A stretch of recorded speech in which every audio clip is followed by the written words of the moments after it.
En esta lección trabajaremos en forma introductoria el concepto de trabajo. El trabajo en física se define como el producto de fuerza por desplazamiento. Fíjense que estamos multiplicando dos vectores y el resultado es un número, es un escalar. Por lo tanto, este producto es lo que se conoce como el producto escalar. El trabajo es el producto escalar de la fuerza y el desplazamiento. Como el símbolo que utilizamos para representar este producto es un punto, también al producto escalar se le llama producto punto. Vamos a ver cómo se determina el producto escalar de dos vectores. Dos vectores los podemos representar en un plano con dos flechas que tienen unas longitudes dadas, son sus magnitudes y un ángulo entre ellos. Ahí tenemos el vector A y el vector B, el ángulo entre ellos está representado por un ángulo Z.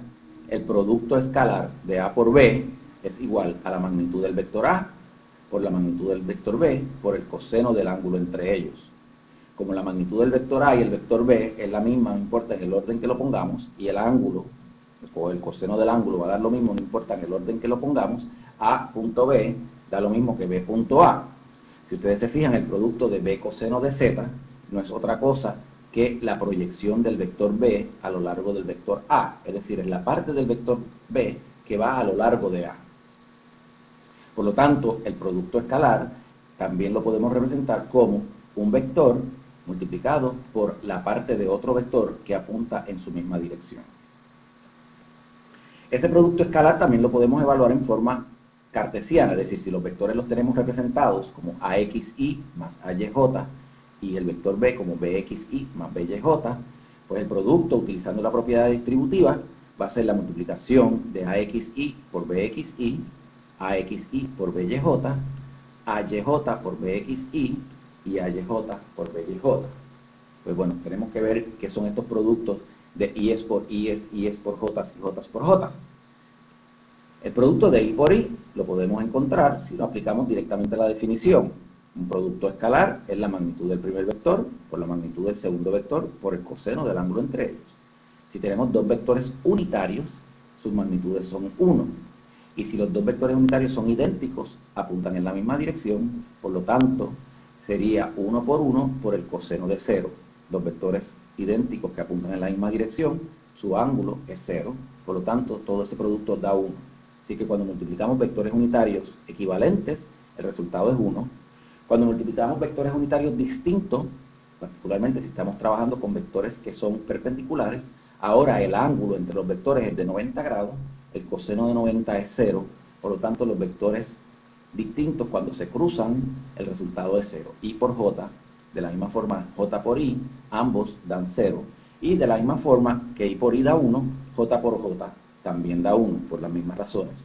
Por lo tanto, cuando nosotros hagamos el producto escalar de vectores representados en forma cartesiana, hay dos multiplicaciones, AXY por BYJ, que da 0, porque I por J da 0, y el BXY por AYJ también da 0, porque I por J también da 0.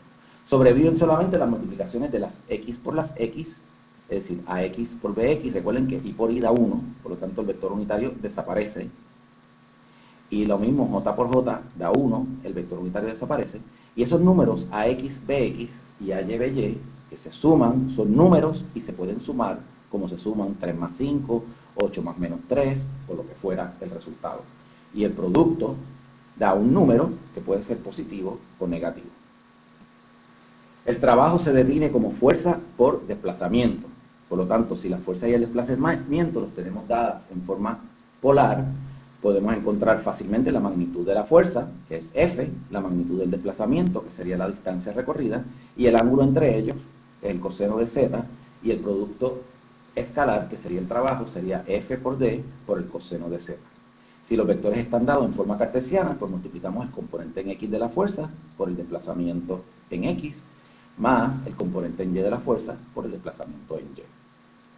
Las unidades que tiene el trabajo en el sistema internacional, pues obviamente son unidades de multiplicación de fuerza, newton, por metros. Por lo tanto, las unidades de trabajo son newton por metro. El newton, recuerden que es kilogramos por metro entre segundo cuadrado, y eso lo multiplicamos por metro, así que el resultado es kilogramos metros cuadrados entre segundos cuadrados, y eso se define como un joule, representado con una letra J. Bueno, todo esto está bien, si estamos multiplicando una fuerza constante en el intervalo donde se está moviendo. ¿Qué pasa si la fuerza no es constante? Bueno, podemos tener, digamos, una fuerza que durante parte del recorrido tenga un valor y en otra parte del recorrido tenga un valor distinto. Pues en ese caso calculamos el trabajo del primer recorrido y se lo sumamos al trabajo del segundo recorrido, es decir, lo vamos sumando por partes. Pero ¿qué pasa si la fuerza varía constantemente? Entonces tendríamos que aplicar el mismo principio, pero los intervalos que tendríamos que hacer serían cada vez más pequeñitos, porque la fuerza va variando constantemente, y tendríamos que dividir el intervalo en pedazos infinitesimalmente pequeños. Es decir, el trabajo estaría definido como el producto de fuerza por un desplazamiento infinitesimal, y sumaríamos todos esos desplazamientos infinitesimales, y una suma de infinitesimales no es otra cosa que una integral. Por lo tanto, estrictamente hablando, el trabajo es el integral del producto de la fuerza multiplicado escalarmente con el desplazamiento infinitesimal. En forma cartesiana, eso sería fx por dx, integrado desde la x inicial a la x final, y f de y por dy, integrado desde la y inicial a la y final. Vamos a hacer un par de ejercicios para asegurarnos de que entendemos los conceptos que se han tratado aquí. Vamos primeramente a calcular el trabajo hecho por una fuerza constante, en este caso la fuerza de gravedad, que actúa sobre un cuerpo de 2 kilogramos cuando se mueve una distancia de 5 metros en una dirección que es 30 grados sobre la horizontal. Comenzamos haciendo un diagramita. El vector verde representa el desplazamiento, 5 metros, 30 grados por encima de la horizontal, y el vector rojo representa la fuerza o el peso del objeto, esa es la fuerza de gravedad, es hacia abajo, y esa fuerza equivale a 9.8 por 2 kilogramos, es decir, 19.6 newton.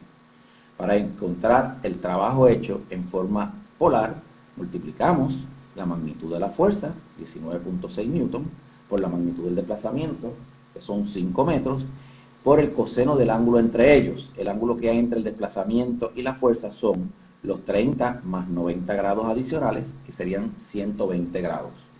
Evaluamos todo eso y el resultado da negativo 49 joules. Ese signo negativo lo que nos indica es que la fuerza y el desplazamiento van en direcciones opuestas. En este caso, como la fuerza es vertical, el desplazamiento que nos interesa es el desplazamiento vertical, y vemos que el desplazamiento vertical es hacia arriba, mientras que la fuerza es hacia abajo, y por eso el producto es negativo. Ese producto igualmente lo podemos manejar en forma cartesiana. Vamos a utilizar el eje de coordenadas indicado ahí, y vamos a representar cada uno de los vectores, el desplazamiento en mi eje de coordenadas. Fíjense que ese desplazamiento en mi eje de coordenadas cae en el primer cuadrante.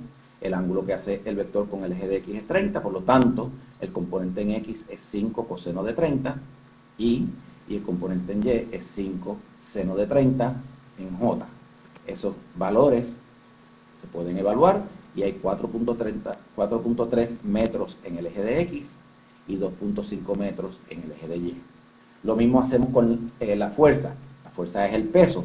Como el peso apunta a lo largo del eje de y, no hay componente en x, y el componente en y es negativo 19.6 newton. Ahora multiplicamos esos dos vectores, que eso corresponde a la multiplicación del componente en x del primer vector por el componente en x del segundo. 0 por 4.3 o 4.3 por 0, como ustedes quieran, eso da 0, y 2.5 por negativo 19.6, y ese resultado nos da de nuevo los 49 joules negativos que nos dieron en el primer ejercicio. Es el mismo cálculo hecho en diferentes formas. Vamos a trabajar ahora con una fuerza variable. Vamos a ver la fuerza el trabajo que hace una fuerza de un resorte que obedece la ley de Hooke.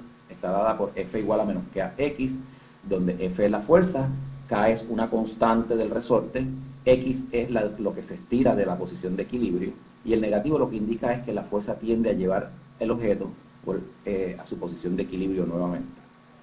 Y lo vamos a mover desde su posición de equilibrio, x igual a 0, hasta x igual a x. Bueno, en este caso tenemos una fuerza variable.